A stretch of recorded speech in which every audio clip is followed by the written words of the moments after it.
Igreja Cristo é Vida, a sua cidade refúgio.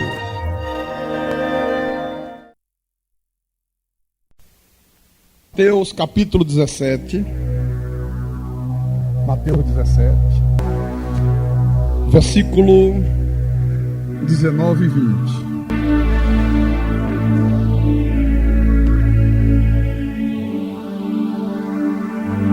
Mateus 17, capítulo 19 e 20, os versículos que nós iremos ler. Então, os discípulos, aproximando-se de Jesus, perguntaram em particular: por que motivo não podemos nós expulsá-lo? E ele lhes respondeu: por causa da pequenez da vossa fé. Pois em verdade vos digo, que se tiverdes fé como um grão de mostarda, direis a este monte: passa daqui para acolá, e ele passará. Nada vos será impossível. Vamos orar ao nosso Deus. Esta é a terceira mensagem sobre o tema Se tiverdes fé. Oremos ao Senhor.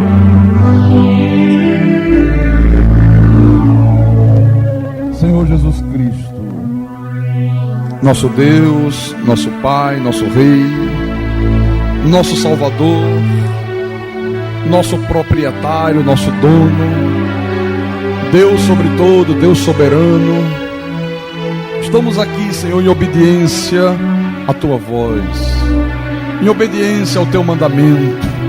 Estamos aqui porque amamos o Senhor, porque amamos a Tua palavra, porque amamos a Tua igreja, porque não encontramos nada mais importante neste mundo do que a Tua igreja. Não há nada mais importante que nos atraia neste momento do que estarmos aqui nesse santo lugar, do que ouvir a Tua voz, aprender de Ti, alimentar o nosso espírito, crescer no conhecimento pleno da Tua palavra. E nesta noite de domingo, Senhor, nós queremos continuar ouvindo a Tua voz, queremos continuar aprendendo a viver por fé, para que possamos vencer todas as lutas, todas as batalhas que encontramos ao longo da nossa caminhada neste mundo. Então fala-nos, ó Deus, fala ao Teu povo, fala aos Teus eleitos, fala aos Teus escolhidos. Usa-me como Teu pastor, inspira-me, capacita-me, para que eu saiba explanar a Tua palavra com verdade. E que o Teu nome seja glorificado através de tudo aquilo que for falado aqui. Nós Te pedimos isto em nome de Jesus, em nome do Senhor, e que todos que creem digam amém e amém. Graças a Deus, graças a Deus. Então, meus irmãos amados, eleitos de Deus, pedras que vivem, todo crente em Jesus Cristo, ele possui a fé. Porque no momento que você renasce de novo, no momento que Deus te tira das trevas e transporta você para a sua maravilhosa luz, no momento que você ouve a palavra da verdade, o evangelho da tua salvação, você crê, você é selado com o Santo Espírito da promessa. A partir daquele momento, você passa a ter o privilégio de ter a fé que de uma vez por todas foi entregue aos santos. Só que Deus te dá a fé, mas você tem que usar a fé. Se você não utiliza a tua fé, a fé que Deus te entregou graciosamente, a tua fé não tem nenhum valor. A tua fé não tem nenhuma serventia.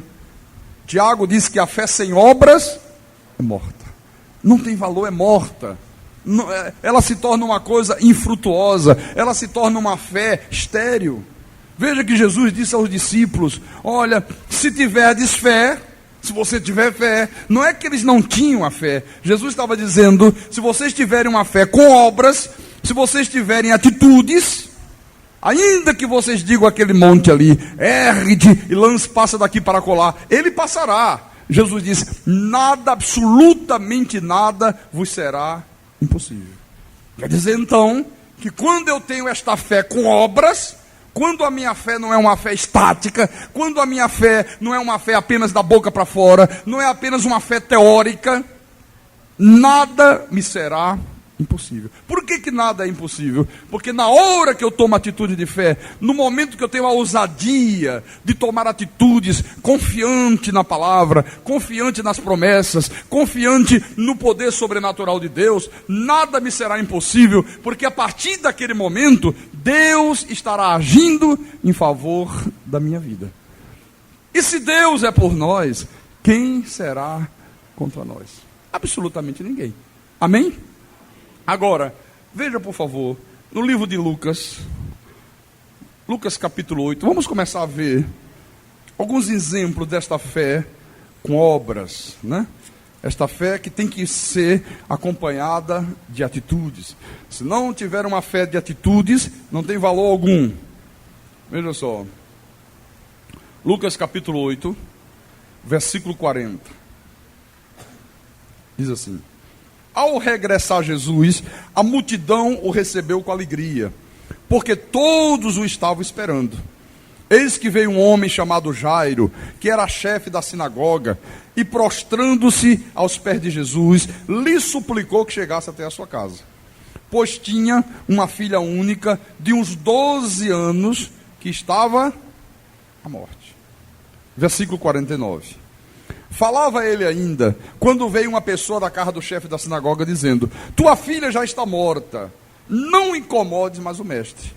Mas Jesus, ouvindo isto, lhe disse: não temas, crê somente, e ela será salva. Preste atenção, por favor, nisso aqui. Isso aqui tem exemplos maravilhosos para a gente. Este homem aqui, Jairo, chefe da sinagoga, um homem religioso, um homem que cria em Deus, e ele tinha uma filha única de uns 12 anos, e esta filha estava gravemente enferma, uma enfermidade que estava levando aquela menina à morte. E este homem, no momento de desespero, no momento que ele estava enfrentando uma situação dificílima, no momento que ele se via diante de um grande problema, um gravíssimo problema, ele tomou uma atitude de recorrer a Deus.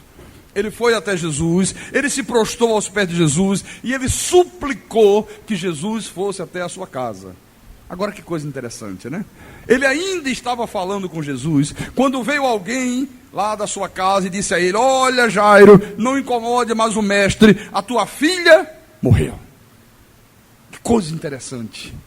No momento que este homem precisava do auxílio de Deus, precisava da intervenção de Deus para salvar a sua filha, no momento que ele disse: eu tenho que tomar uma atitude, eu tenho que ir até Jesus, eu tenho que buscar ajuda em Deus, eu tenho que recorrer àquele que vive, àquele que reina, eu tenho que recorrer àquele que pode todas as coisas, aquele que é o Deus das coisas impossíveis, ninguém se prestou a ir junto com ele. O homem foi sozinho. Você já observou que nos momentos cruciantes da vida, quando você decide vir à igreja, quando você está enfrentando uma grande luta, normalmente, via de regra, ninguém se predispõe a ajudar você. Não aparece ninguém para dar uma força, não aparece ninguém para estar ao teu lado, é muito difícil isto. Ninguém foi junto com este homem.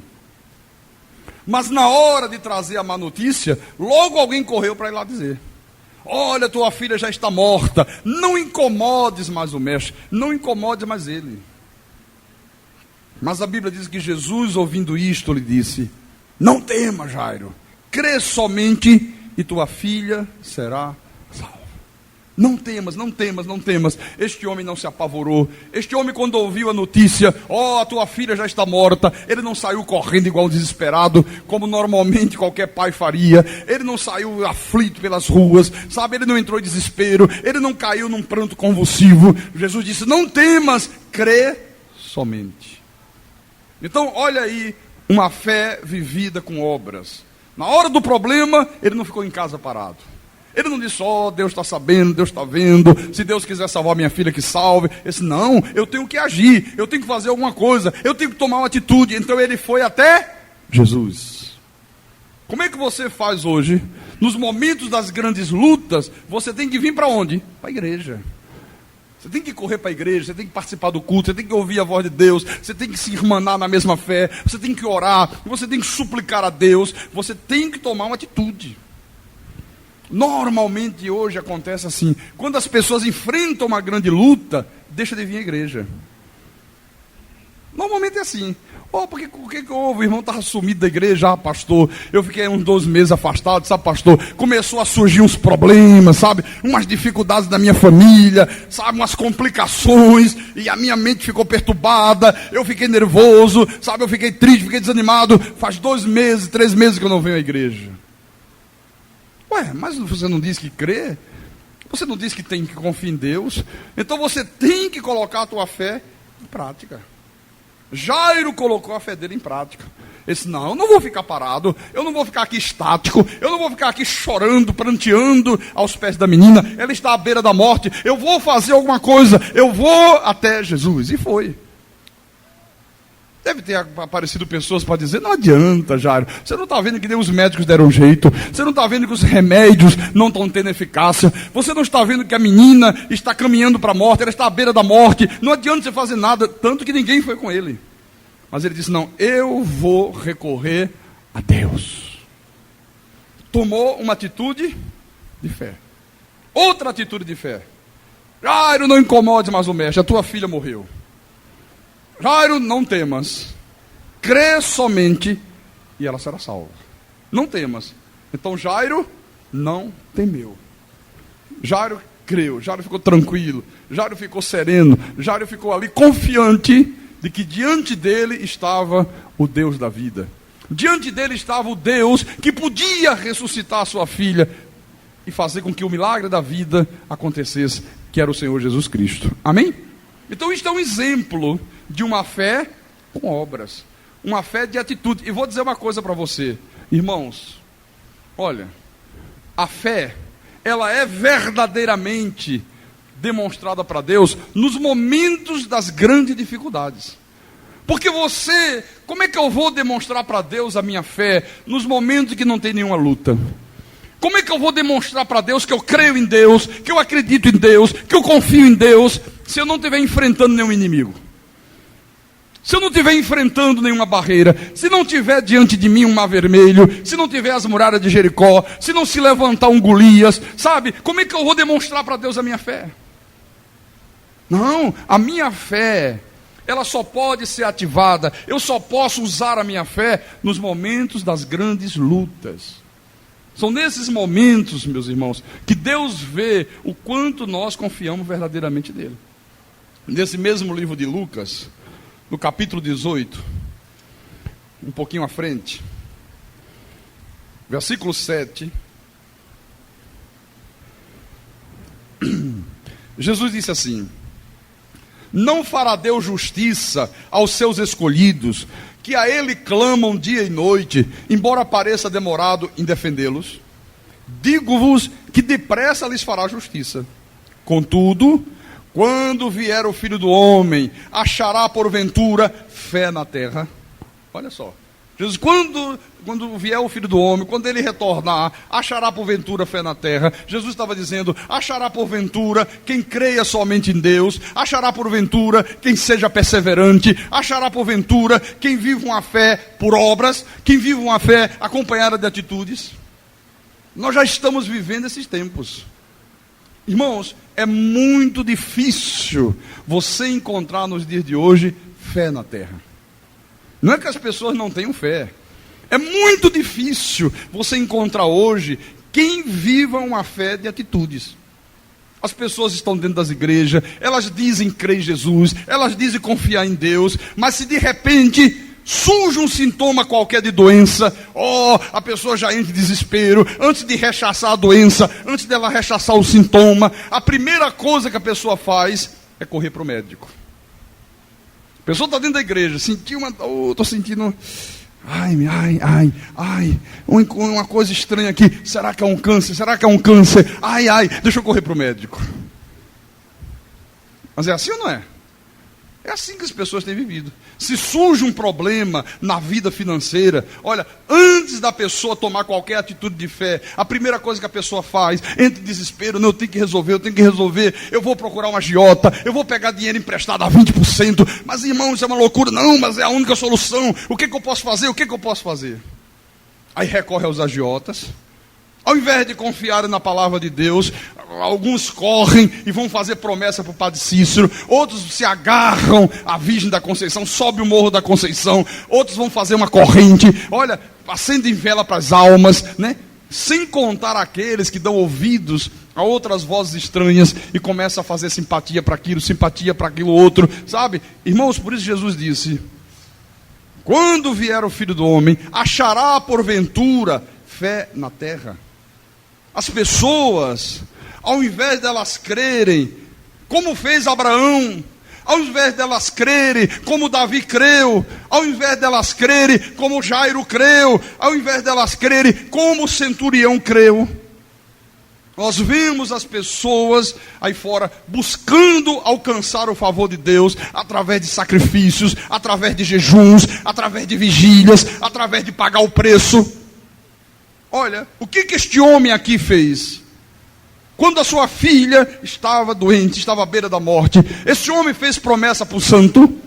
Esse homem foi em busca do missionário ungido, fazer uma corrente de cura divina às quartas-feiras, ungir a cabeça com óleo. Ele foi fazer jejum, ele foi participar de uma vigília, ele foi ficar 12 horas de joelho no chão?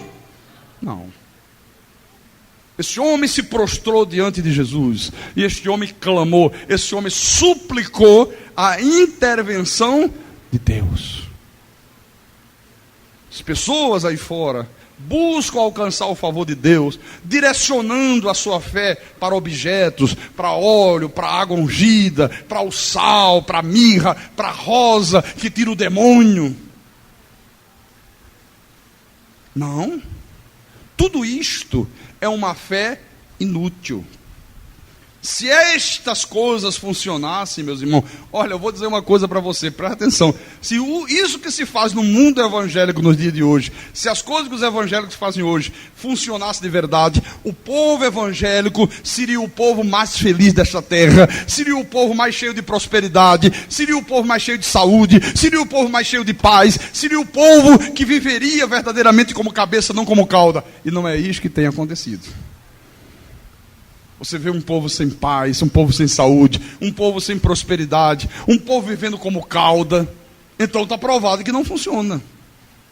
Paulo disse, por favor, veja isso. O que nós estamos fazendo, meus irmãos, o que esta igreja aqui tem feito, o que esse ministério tem feito, é exatamente lutar por esta fé evangélica.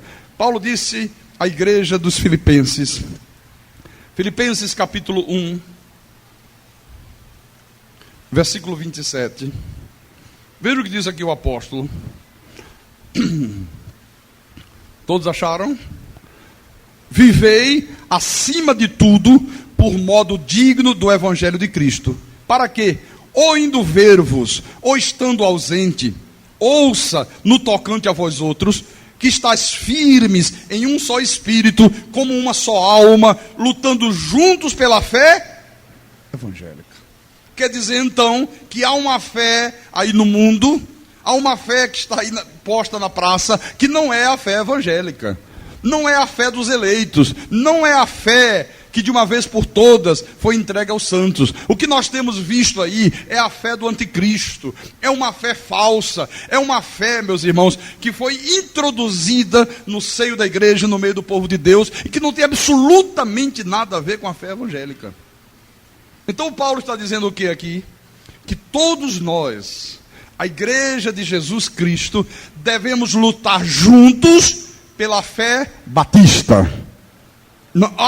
Desculpa, pela fé presbiteriana, pela fé dos irmãos pentecostais. É isto? Isso não. Devemos todos lutarmos juntos pela fé evangélica. A igreja, ao longo dos séculos, ela negligenciou completamente isto aqui. A igreja não lutou pela fé evangélica e o resultado, sabe qual é? Hoje, a igreja está vivendo aí uma verdadeira libertinagem no que diz respeito à fé em Deus. Aliás, o Espírito Santo também obrigou Judas a falar sobre isto, né? Abra lá na Epístola de Judas. Como tem nos obrigado a falar sobre isto. Judas, Epístola de Judas, versículo 3 e 4. Judas diz assim: amados, quando empregava toda a diligência em escrever-vos acerca da nossa comum salvação, foi que me senti obrigado a corresponder-me convosco, exortando-vos a batalhardes diligentemente pela fé, que uma vez por todas foi entregue aos irmãos da Assembleia de Deus. Ai, não. Uma vez por todas foi entregue aos irmãos batistas. Não. Para batalhar diligentemente pela fé, que uma vez por todas foi entregue aos santos.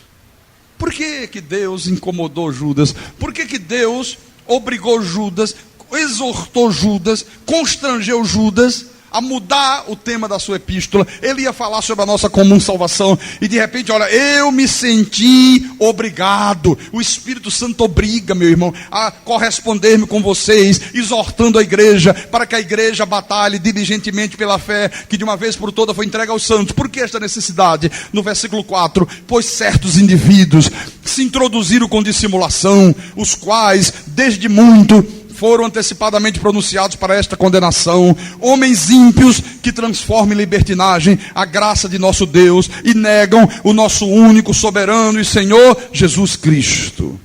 Olha, dissimuladamente, há certos indivíduos que introduziram no meio do povo de Deus heresias destruidoras, introduziram no seio da igreja um falso ensinamento, induziram o povo de Deus a fazer libertinagem com a fé.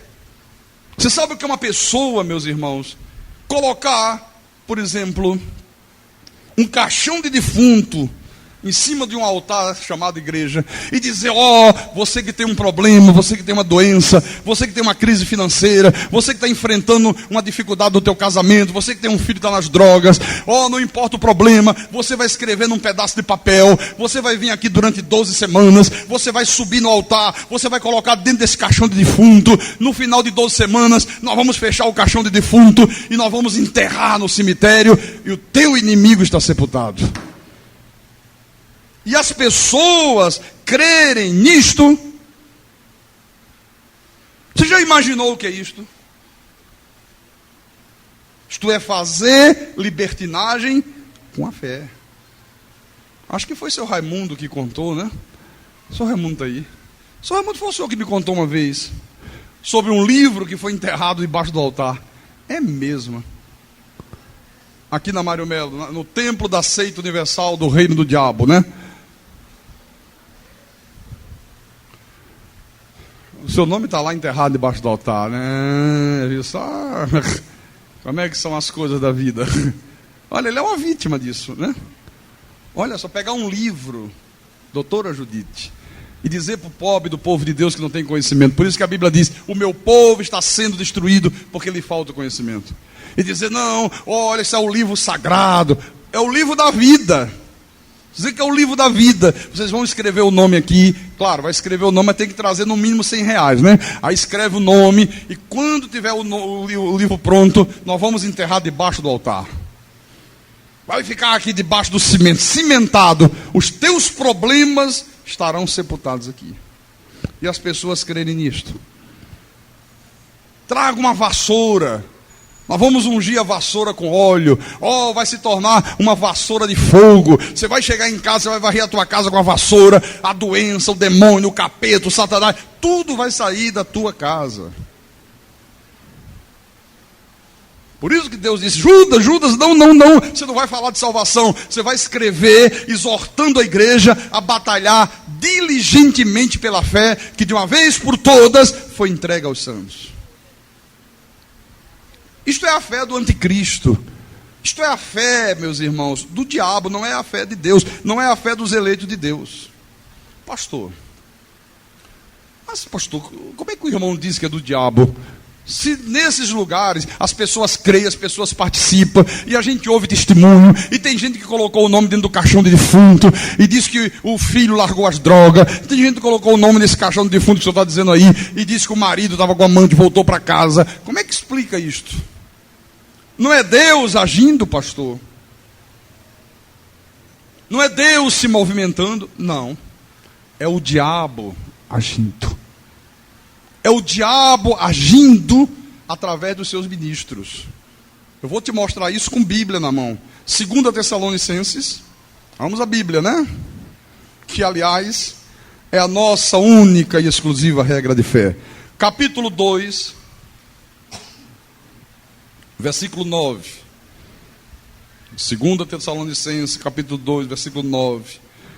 Então diz assim o nosso Deus: ora, o aparecimento do iníquo é segundo a eficácia de Satanás, com todo o poder e sinais e prodígios da mentira. Como é que o iníquo aparece? Segundo a eficácia de Satanás, com todo o poder e sinais e prodígios mentirosos, diabólicos. E segundo aos Coríntios, capítulo 11, versículo 13. Olha o que Paulo fala, viu? Porque os tais são falsos apóstolos, obreiros fraudulentos, transformando-se em apóstolos de Cristo. E não é de admirar, porque o próprio Satanás se transforma em anjo de luz. Não é muito, pois, que os seus próprios ministros se transformem em ministros de justiça, e o fim deles será conforme as suas obras. Quer dizer, então, que os ministros de Satanás, eles operam pseudos milagres, eles operam prodígios, eles operam as maravilhas do diabo através de um poder satânico. Agora, com que objetivo, pastor, o diabo faz essas coisas através dos seus ministros? Enganar, se possível, os eleitos de Deus, fazendo com que um povo de Deus acredite nas suas superstições. E quando o povo de Deus cai nessa esparrela do diabo, o povo de Deus, meu irmão, entra pelo escuro caminho da apostasia. Você vê que Jesus também se preocupou com isto. Em Mateus 24, a mesma preocupação que nós temos hoje, Jesus teve, Paulo teve, Judas teve, Pedro teve. Mateus capítulo 24, versículo 24. São palavras do nosso Senhor. Porque surgirão falsos cristos e falsos profetas, operando pequenos sinais, pequenos coisas miudinhas, não, operando grandes sinais e prodígios, para enganar, se possível, os próprios eleitos. Para enganar, se possível, os próprios eleitos. Olha, irmãos, para que isto não viesse a ocorrer, como tem ocorrido nos dias de hoje, foi que Paulo disse lá: olha, vamos lutar juntos pela fé evangélica. Foi para que isto não ocorresse que Judas, usado pelo Espírito Santo, disse: olha, Deus me obrigou a exortar vocês, para que vocês batalhem diligentemente pela fé, que de uma vez por todas foi entregue aos santos. Para evitar que isso aqui ocorresse. Você está compreendendo? Então, a fé evangélica, a fé que de uma vez por todas foi entregue aos santos, irmãos, não é uma fé posta em objetos, não é uma fé posta em ídolos, não é uma fé apenas de palavras, não é uma fé teórica, não é uma fé apenas da boca para fora. Não, a fé evangélica é uma fé que se traduz, que se manifesta através de atitudes que provam inequivocamente a tua verdadeira confiança em Deus. Você quer ver? Abre em Hebreus. Vamos lá. Hebreus 11. Hebreus 11. Versículo 1. Olha só. Diz assim: a fé é a certeza de coisas que se esperam, é a convicção de fatos que se não vê. Olha o que é a fé evangélica. É a certeza de coisas que se esperam, é aquilo que você está aguardando. Olha, eu espero a cura, eu espero que Deus abra uma porta de emprego, eu espero que Deus me dê vitória nesta causa que está na justiça. Eu tenho uma convicção de fatos que ainda meus olhos não estão vendo. Às vezes tudo parece mostrar o contrário. Às vezes todas as evidências parecem demonstrar que não vai haver cura, que não vai haver porta aberta, que não vai haver vitória no caso da justiça. Mas vocês não, eu tenho certeza, eu tenho certeza, eu tenho certeza. Deus vai fazer isto em nome de Jesus.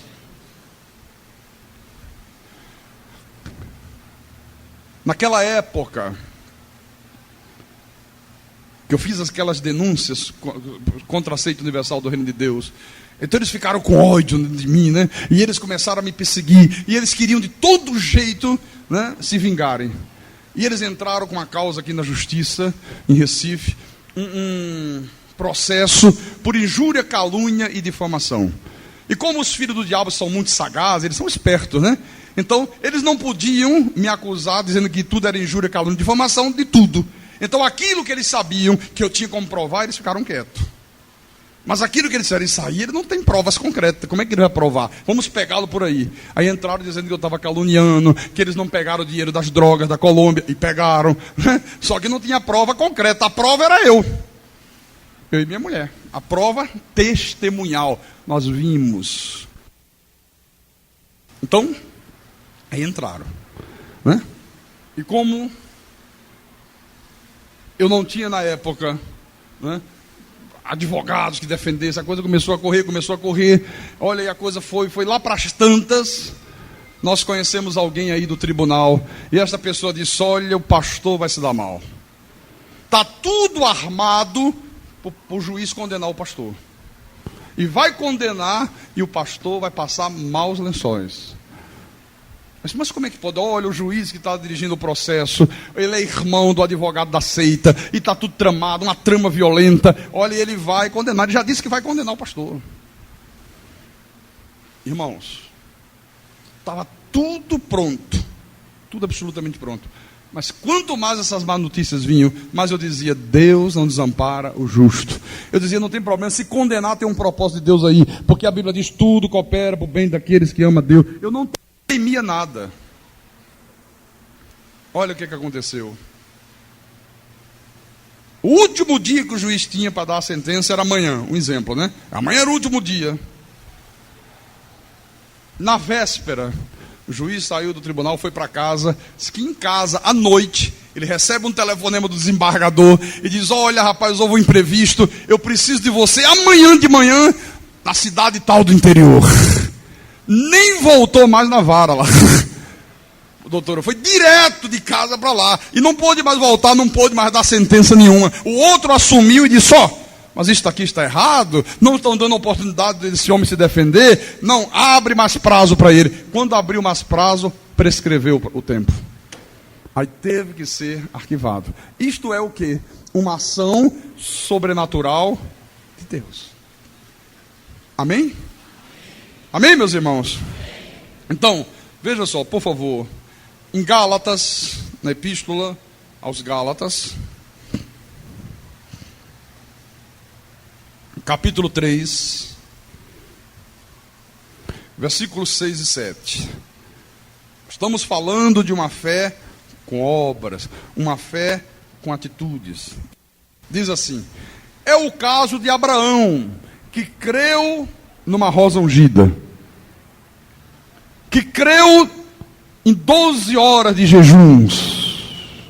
Não, é o caso de Abraão, que creu em quem?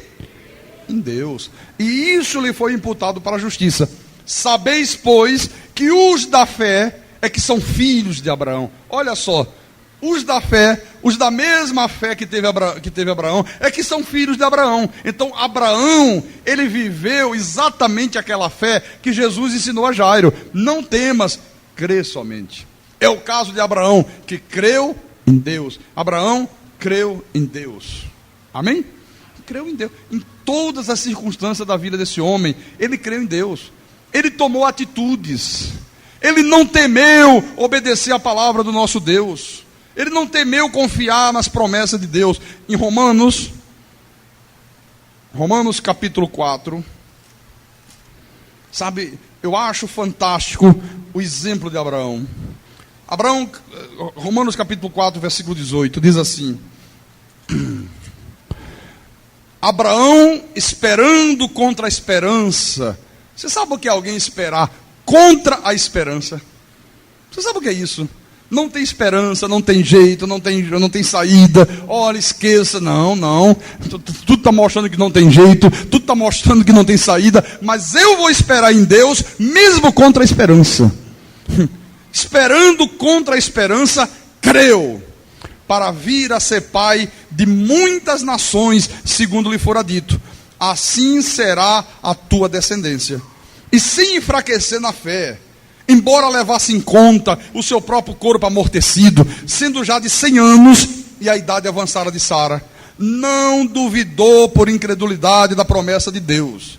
Quer dizer, mesmo ele sendo um homem velho, mesmo ele já sendo com mais de 100 anos, mesmo a sua mulher sendo uma mulher idosa, mesmo a sua mulher sendo uma mulher estéril, que não podia ter filhos, olha, Abraão não duvidou da promessa. Deus disse, olha, você vai ser pai de numerosas nações, eu vou te dar um herdeiro, sabe, vai acontecer um milagre na tua vida, pode esperar por este milagre. Mesmo Abraão, vendo com os olhos naturais que tudo que estava em redor dele demonstrava totais impossibilidades daquilo acontecer, Abraão não duvidou de Deus por incredulidade, mas pela fé se fortaleceu, dando glória a Deus. Versículo 21. Estando mais ou menos convicto. Não havia dúvida. Abraão estava o quê? Plenamente convicto de que Deus era poderoso para cumprir o que prometera, pelo que isso lhe foi também imputado para a justiça. Eu pergunto, havia alguma esperança, meus irmãos, de um homem com mais de 100 anos, casado com uma mulher estéril, vir amanhã gerar um filho? Havia alguma esperança? Nenhuma, absolutamente nenhuma. Há esperança de uma pessoa que está na cama de um hospital, o corpo sendo devorado por um câncer, o médico dizendo, olha, é incurável, não tem cura. Há alguma esperança dessa pessoa ser curada? Não há esperança. Aos olhos humanos, não há nenhuma esperança. Mas, Jesus disse, os impossíveis dos homens são possíveis para Deus. Mas para que este Deus faça com que aquele impossível dos homens se torne possível, você tem que viver esta fé aqui, ó.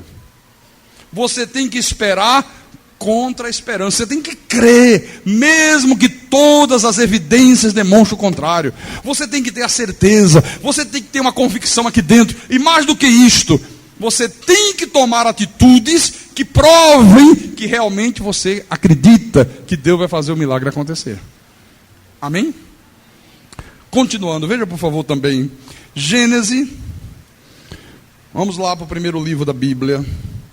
Gênesis capítulo 17. Olha como é que são as coisas de Deus. Gênesis capítulo 17. Versículo 17. Então se prostrou Abraão, rosto em terra, e se riu e disse consigo, a um homem de 100 anos há de nascer um filho, dará à luz Sara com seus 90 anos. Abraão ficou conjecturando, né? Peraí, a um homem da minha idade, um homem com 100 anos de idade, isso, pelo amor de Deus, esse meu tempo já passou faz tempo. Abraão, quando passava na rua, as crianças já cantavam a musiquinha do Silvio Santos, né? A pipa do vovô não sobe mais, não brinque comigo, por favor, me respeite. Olha a falta de respeito, sabe? Mas ele dizia, mas é real. Ele dizia, infelizmente é verdade, eu já tenho 100 anos de idade. Abraão já havia dobrado o cabo da boa esperança há muito tempo, meu irmão. É verdade. Como é que é possível um homem de 100 anos nascer um filho? Sara, com seus 90 anos, a única coisa que Sara gostava de fazer era tricô. E com muita dificuldade, que não enxergava muito bem com essa idade já, né? Aí no versículo 19, Deus foi lá, sondou o pensamento de Abraão, e Deus lhe respondeu, de fato, Sara, tua mulher, te dará um filho, e lhe chamará Isaque. Estabelecerei com ele a minha aliança perpétua para a sua descendência.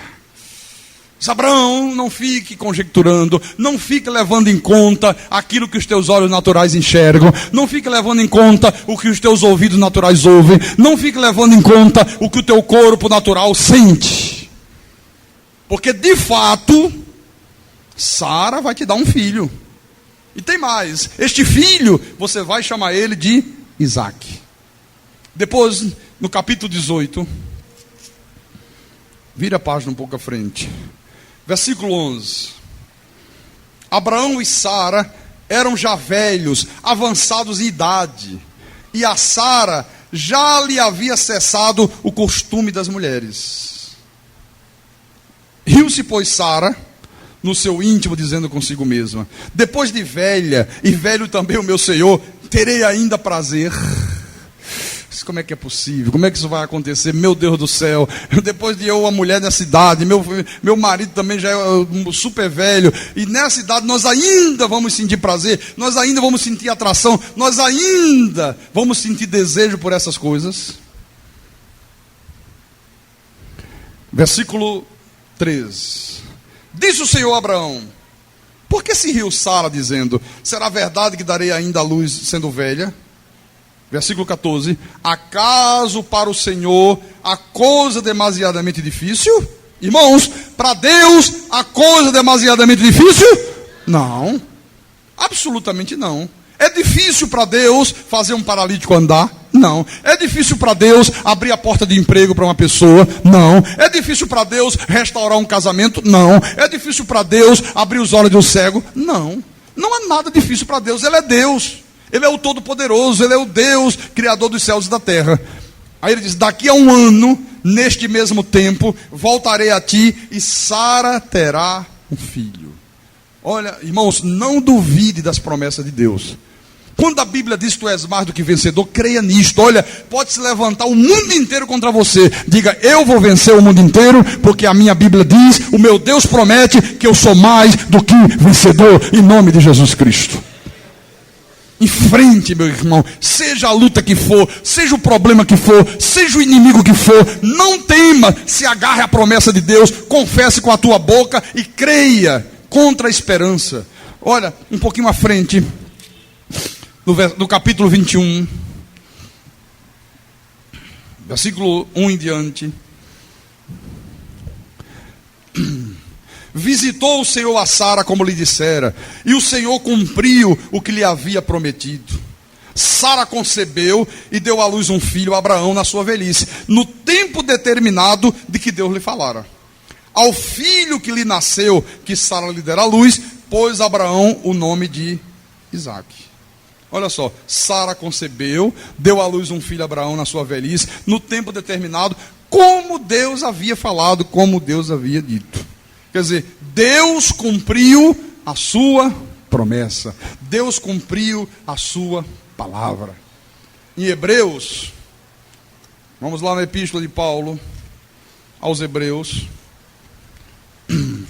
Hebreus capítulo 11. Hebreus 11, versículo 11. Pela fé, também a própria Sara recebeu poder para ser mãe. Como é que ela recebeu o poder para ser mãe? Pela fé, pela confiança em Deus, sabe, pela certeza, pela convicção que eles passaram a ter. Não, o Senhor está dizendo, Deus está falando e eu creio. Deus está dizendo, sabe, que nós vamos ter um filho, nós vamos gerar uma criança. Olha, então não vamos olhar para as nossas impossibilidades. Não importa se você já é velha, não importa se já cessou em você o costume das mulheres, não importa, não importa. Deus vai fazer algo sobrenatural acontecer. Então, pela fé, a própria Sara recebeu o poder para ser mãe, não obstante o avançar de sua idade, pois teve por fiel aquele que lhe havia feito a promessa. Por isso também, de um, aliás, já amortecido. Quem é este que já estava amortecido? Abraão. Já estava para lá de Marrakech, entendeu? Já estava amortecido, né? Está morto, era um velório total aquilo ali.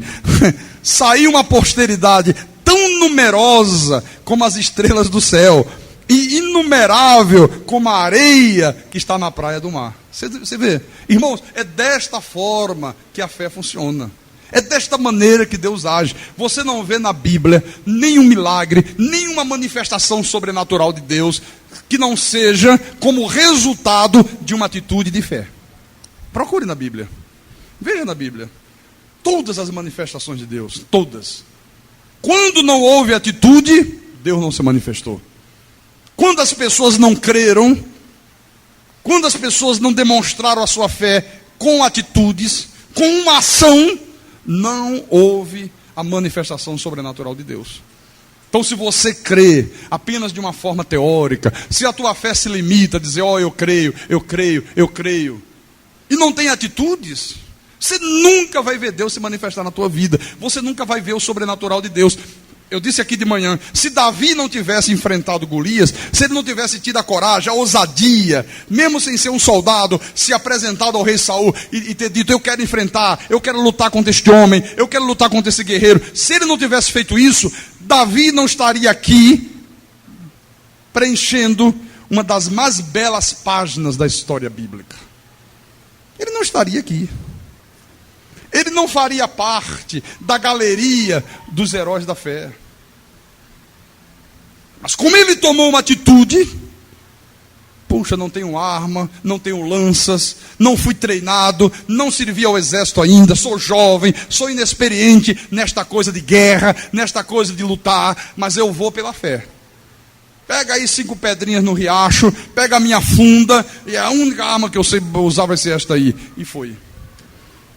Como é que você vai enfrentar um gigante, um guerreiro, experiente, um homem preparado, treinado para matar os inimigos? Como é que você vai enfrentar apenas com 5 pedrinhas de riacho? Aos olhos humanos, isto é uma loucura. Como é que você vai montar uma empresa hoje, se você não tem capital? Às vezes com um pouquinho de dinheiro, não, eu vou começar, mas irmão, não dá, pela fé dá, Deus vai me honrar em nome de Jesus, e Deus honra realmente, meu irmão. E Deus honra. Olha, preste atenção numa coisa. Comece pequeno, mas pense grande. Pode começar pequenininho, mas pense grande. Eu estou começando pequenininho, mas eu vou me tornar um grande empresário em nome do Senhor Jesus Cristo. Se você fizer isso, meu irmão, Deus vai honrar você em nome de Jesus. Agora tem que agir. Agora tem que tomar uma atitude. Se você ficar, não, eu não tenho condições, porque, olha, como é que as pessoas gostam de abrir a boca e dizer, eu não tenho, eu não posso, eu não tenho condições. Quem não tem condições, meus irmãos, não depende das nossas condições, depende do poder do Deus que nós cremos, meu irmão, aleluia. Se dependesse das tuas condições, não precisava Deus, ou precisava? Se Davi tivesse uma metralhadora, precisava a ação de Deus? Não. O sujeito está lá com uma espada, uma lança, com uma metralhadora, só matou o gigante. Não precisava Deus. A ação de Deus vem justamente nas horas em que nós não dispomos de mais nenhum recurso. É quando você não tem mais o que fazer. Aí Deus age. Aí a ação sobrenatural de Deus se manifesta. Amém? Foi lá, pegou a pedra, mas pedrinha lisa de riacho, jogada, meu irmão, por um jovem, só mata passarinho.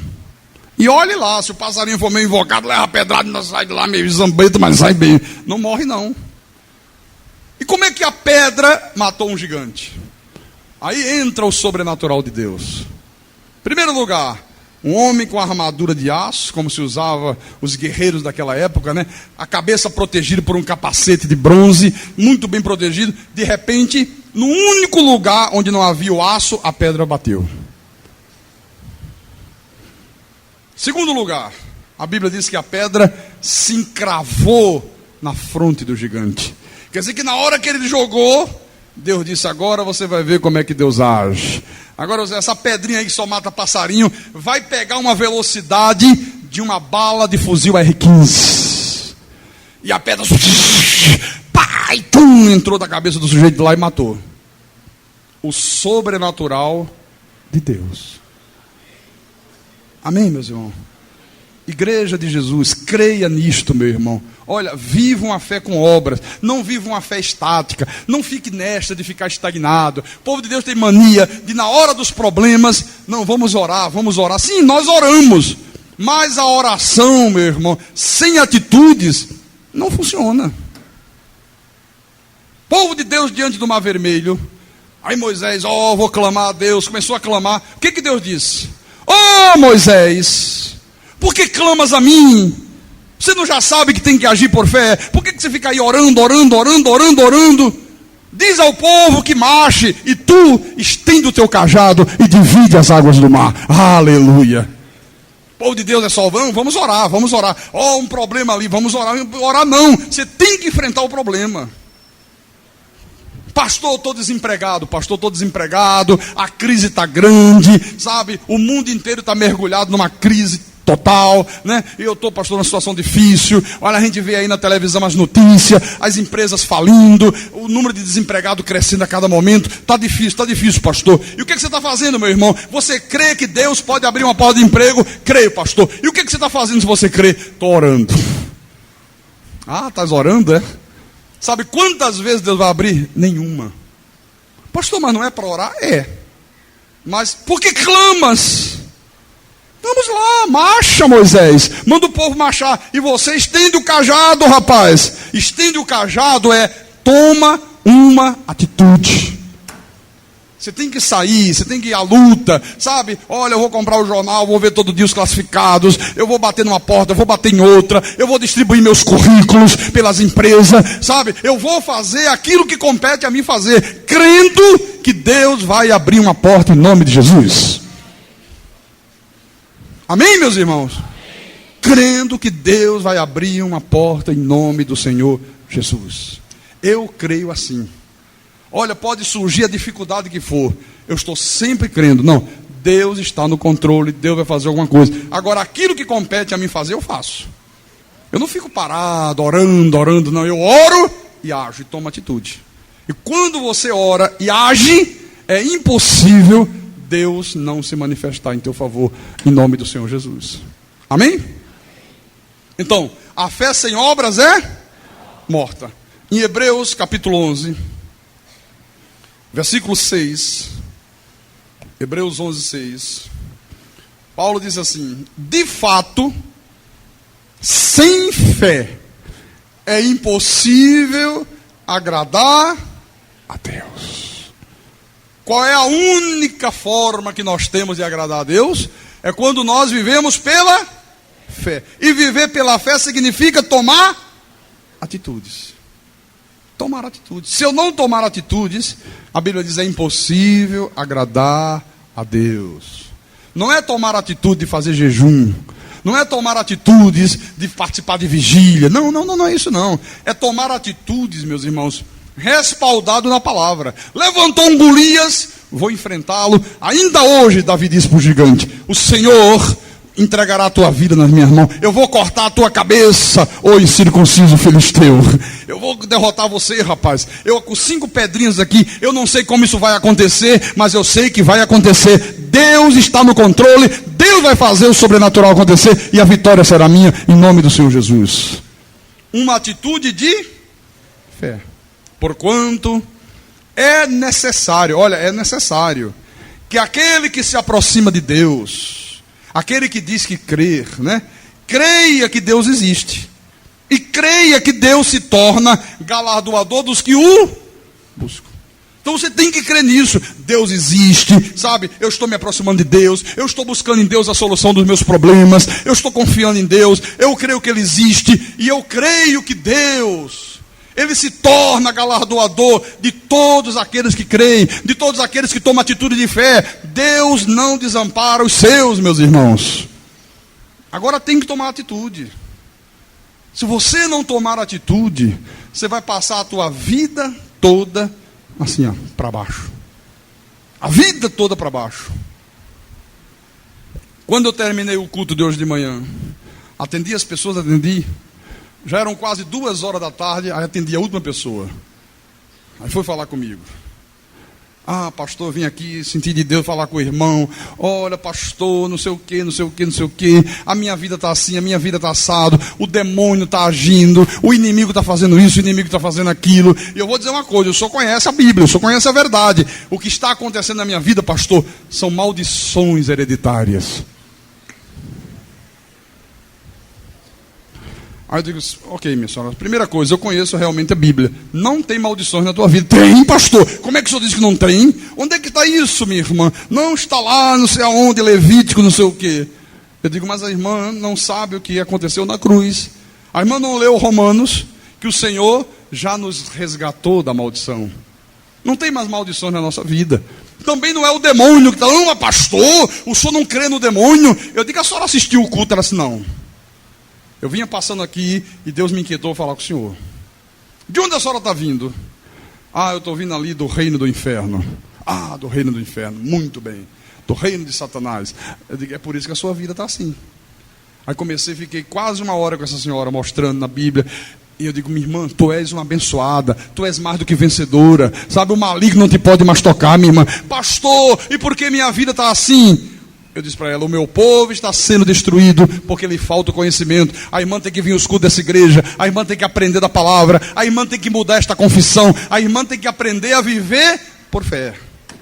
Crê na verdade, não tem mais demônio na tua vida, não tem nada disso, absolutamente nada disso. Olha, a mulher criou um ânimo, rapaz. Ela disse, mas nunca ninguém falou isso para a minha vida. Nunca ninguém me disse que eu sou uma abençoada. Nunca ninguém me disse que o demônio não me pode tocar. Pastor, o que eu tenho ouvido é que ele pode, que vem uma legião, que vem 2000, que tem maldições na minha vida, que eu tenho que quebrar as maldições. Eu digo que por isso a tua vida está aí desgraçada e fracassada. Eu disse, vem à igreja, assista os cultos da igreja. Só tenho que fazer isso, só. Ouvir a palavra e praticar a palavra. E aí tudo vai mudar na tua vida de uma vez e para sempre, em nome do Senhor Jesus Cristo. Amém? E eu digo para você, quem tem ouvidos, ouça o que o Espírito da verdade falou à igreja nesta noite, em nome do Senhor Jesus Cristo. Para a glória do Deus bendito, para a glória do Deus Todo-Poderoso. Aleluia. Oh, aleluia, Jesus.